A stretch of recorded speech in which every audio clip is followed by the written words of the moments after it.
is Sita Widiawati. My name is Sayyid Salamat. My name is Sulmandani. Sebelum kita lanjutkan Sebelum kita mengetahui tentang apa saja keberagaman suku Jawa, mulai dari agama, bahasa, dan tradisi lainnya, pada baiknya kita simak terlebih dahulu apa itu suku Jawa yang akan disampaikan oleh saya. Oke, suku Jawa merupakan suku terbesar di Indonesia, di mana populasinya mencapai 40,22% dari jumlah penduduk Indonesia. Suku Jawa terkenal akan tata krama, sopan santun, dan lemah lembutnya, di mana masyarakatnya tidak hanya berada di Jawa saja, melainkan tersebar ke seluruh pelosok Indonesia. Terdapat berbagai teori mengenai asal-usul suku Jawa. Di sini saya akan menyampaikan dua. Yang pertama, menurut sejarawan, dan yang kedua menurut dosen India kuno. Di mana para sejarawan meyakini bahwa asal-usul suku Jawa itu berasal dari orang-orang Yunan di Cina. Profesor Dr. Hacker, seorang sejarawan asal Belanda, melakukan penelitiannya pada tahun 1899. Dan ia mengatakan bahwa bahasa daerah di Indonesia itu mirip antara satu sama lain. Sehingga ia menyimpulkan bahwa bahasa tersebut berasal dari rukun akal yang sama, yaitu rukun Austronesia.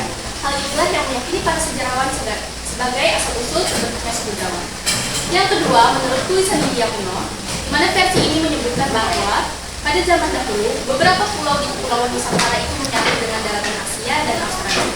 Hingga terjadilah sebuah musibah besar yang menyebabkan naiknya permukaan air dan tenggelamnya daratan tersebut hingga memunculkan pulau-pulau baru yang salah satunya adalah Pulau Jawa. Versi ini juga menyebutkan bahwa Aji Saka adalah orang pertama yang memindahkan kakinya di tanah Jawa sehingga ia dianggap sebagai nenek moyang suku Jawa.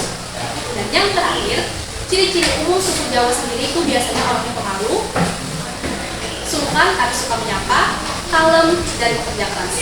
Sedangkan ciri khas suku Jawa terdapat pada tradisinya seperti upacara adat, pakaian tradisional hingga kesenian tradisional. Dan hingga saat ini suku Jawa masih memegang teguh filosofi hidup seperti menerima ikandung atau menerima bagiannya masing-masing dan mengayu hayuti bawana atau memperhati keindahan dunia. Kedua yaitu bahasa dan aksara suku Jawa. Sebagian besar masyarakat suku Jawa memakai bahasa Jawa untuk berkomunikasi sehari-hari. Menariknya, bahasa Jawa mempunyai komunikasi dan kosakata yang relasi antara pembicara dan orang yang mengajak bicara, serta juga bisa disebut dalam unggah ungkup. Hal menarik lainnya tentang bahasa Jawa adalah aksara Jawa yang telah ada sejak ratusan tahun lalu. Tingkatan bahasa Jawa. Yang pertama yaitu moko, merupakan bahasa yang kasar, biasa digunakan untuk orang yang lebih muda. Yang kedua yaitu karma maja, biasa digunakan untuk berkomunikasi dengan orang yang sebaya. Yang ketiga yaitu karma inggil atau bahasa formal, biasa digunakan untuk berkomunikasi dengan orang yang lebih tua atau orang yang disegani. Selanjutnya saya akan apa itu agama. Mayoritas masyarakat suku Jawa menganut agama Islam. Selain agama Islam, suku Jawa juga menganut seperti Kristen, Katolik, Hindu, dan Buddha. Suku Jawa mempercayai keberadaan arwah atau roh seperti demit, belenggut, tuyul, dan juga. Oke, selanjutnya ada tradisi dari suku Jawa. Di sini saya akan menyampaikan 10 tradisi. Yang pertama itu ada tarapan sapi, yaitu sebuah tradisi balap sapi dari Jawa Timur, tepatnya Madura, di mana nanti sapi-sapi akan dipasangkan kemudian dinaikkan pada kereta dan dilakukan lomba adu cepat dengan pasangan sapi lainnya. Makna dari tradisi ini adalah sebagai semangat juang, sportivitas, dan kebersamaan. Yang kedua ada tradisi berobosan, yaitu sebuah tradisi di mana ketika ada saudara atau sahabat yang meninggal, kita harus menerobos melewati bawah jenazah. Jadi nanti jenazah akan diangkat lebih tinggi menggunakan tandu atau peti untuk diterobos oleh anggota keluarga atau kerabatnya. Tujuan dari tradisi ini adalah untuk menghormati dan mengikhlaskan kepergian jenazah. Yang ketiga ada upacara kurban atau bisa juga disebut dengan upacara mukon, yaitu sebuah upacara terakhir yang dilakukan oleh ibu hamil sebelum melahirkan ketika kandungan berusia 7 bulan. Tujuan dari upacara ini adalah untuk mendoakan si bayi agar diberi kesehatan, keselamatan, dan dijauhkan dari malapetaka. Dan next tradisi yang keempat ada Kedangsitan atau bisa disebut juga dengan upacara turun tangan, di mana tradisi ini dilakukan oleh orang tua ketika anaknya berusia 7 bulan yang bertujuan untuk memperkenalkan anak ke tanah yang dia pecah.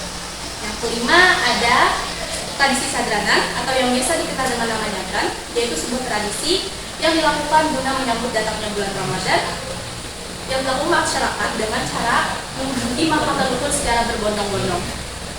Lalu yang keenam ada tradisi Syawalan, yaitu sebuah tradisi yang dilakukan selama 7 hari setelah perayaan Hari Raya Idul Fitri. Masyarakat sekitar juga menyebutnya sebagai tradisi Lebaran ketupat, di mana ketika kebanyakan daerah di Indonesia lain menjadikan ketupat saat Lebaran, masyarakat Jawa Tengah justru menjadikan nasi kuning. Jadi kuliner ketupat itu baru akan ada ketika tradisi Syawalan. Yang ketujuh ada Sekaten, yaitu sebuah festival tahunan yang sangat bersejarah di kota Yogyakarta dan Solo yang dilakukan untuk memperingati Maulid Nabi Muhammad SAW. Yang kedelapan ada tradisi Nyekar, yaitu sebuah tradisi di mana ketika seseorang datang untuk mengunjungi makam anggota keluarga atau kerabat untuk melakukan ziarah kubur. Tapi selain melakukan doa, ini juga meliputi merawat dan membersihkan makam. Kesembilan ada upacara laut sesaji atau bisa juga disebut dengan sedekah laut, di mana tradisi ini dilakukan dengan cara menghanyutkan bahan makanan berupa hasil panen dan hewan peliharaan ke lautan menggunakan perahu. Tujuan dari tradisinya adalah sebagai ungkapan rasa syukur kepada Sang Pencipta atas hasil laut yang diterima oleh para pelaut. And the last one is merawat bumi, yaitu sebuah tradisi yang mengumpulkan seluruh anggota masyarakat hasil bumi baik itu bahan mentah setengah jadi maupun yang sudah matang sebagai bentuk rasa syukur kepada Tuhan Yang Maha Esa atas hasil bumi yang diterima. Selanjutnya kesenian teatrikal, seni dan tari dan musik khas Jawa. Yang pertama ada kuda lumping atau juga bisa disebut dengan jalan kekang, merupakan tarian tradisional yang menampilkan sekelompok prajurit yang sedang menunggang kuda. Tari tradisional berasal dari Kabupaten Ponorogo. Yang kedua ada ketoprak. Ketoprak adalah kesenian khas Jawa yang berasal dari Jawa Timur yang merupakan gabungan antara seni, teatrikal, dan musik. Ketoprak ditampilkan dengan cerita wayang seperti Ramayana dan Mahabharata. Yang ketiga ada Reok Ponorogo. Reok Ponorogo berasal dari Kabupaten Ponorogo. Reok Ponorogo memiliki ciri khas yaitu topeng gadak meroknya yang besar dan berat serta diiringi dengan musik gamelan yang meriah. Reok Ponorogo diawali dengan tari pembukaan yang dibawakan oleh para warok, yaitu penari laki-laki yang bergeradi. Yang keempat ada wayang kulit. Wayang kulit adalah kesenian Jawa yang lahir, hidup, tumbuh berkembangnya terutama dalam masyarakat Jawa. Lebih dari sekedar kehidupan, wayang kulit dahulu merupakan media pengenungan menuju roh spiritual para dewa.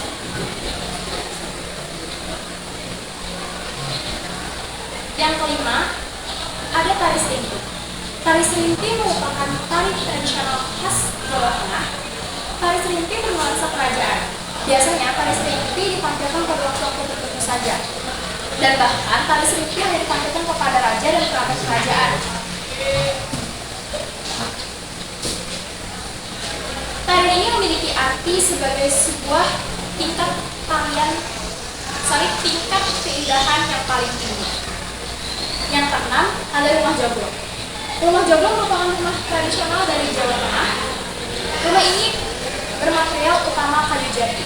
Biasanya rumah ini dibangun oleh masyarakat berstatus sosial tinggi seperti kalangan bangsawan kerajaan karena membutuhkan biaya yang sangat besar.